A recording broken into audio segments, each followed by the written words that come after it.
জানা বুঝতে পারবো। হ্যাঁ, এটা একটু মনে রাখা দরকার যে হচ্ছে 1 হেক্টর জমির সবচেয়ে বড় মাপ হচ্ছে হেক্টর। 1 হেক্টর সমান হচ্ছে 10,000 বর্গমিটার। 1 একর 1 একর সমান হচ্ছে 100 শতাংশ। 100 শতাংশ।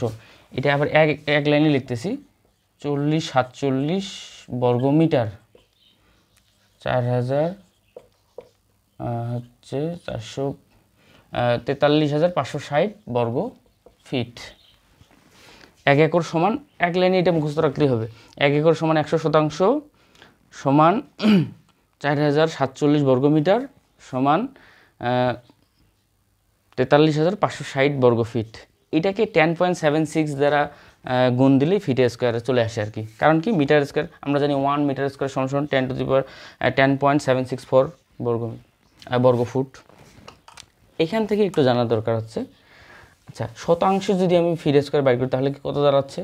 1 শতাংশ সমান 1 শতাংশ সমান 1 শতাংশ সমান হচ্ছে আমরা জানি 43,560 বর্গ ফুট।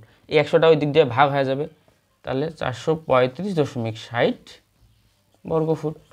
আচ্ছা, জমির আরেকটা হিসাব লাগে যে 1 কাঠা 1 কাঠা সমান হচ্ছে 720 বর্গ ফুট। ঠিক আছে, অতএব এইখান থেকে যদি আমি দেখতে চাই যে 1 কাঠা সমান কত শতক, 1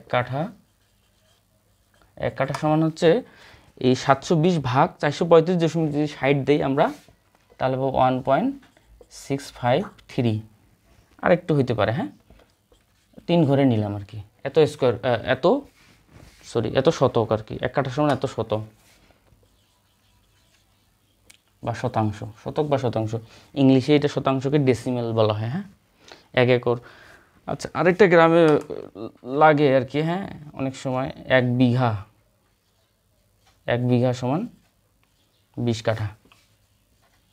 তো এই এককগুলো জানা থাকলে, এই কনভার্সনগুলো জানা থাকলে জমিদার কোনো এককে ভুল হবে না। হ্যাঁ, এই কনভার্সনগুলো জানা থাকলে।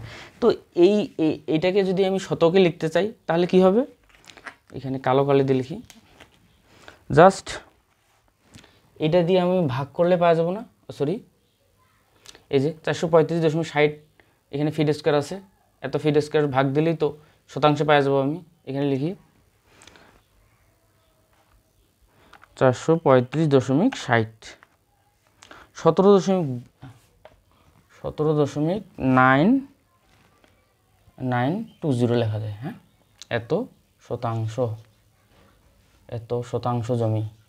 আচ্ছা, এত শতাংশ জমি, এটা যদি আমি কাঠাতে কনভার্ট করতে চাই তাহলে কি হবে? এক লাইন মুছে দিলাম।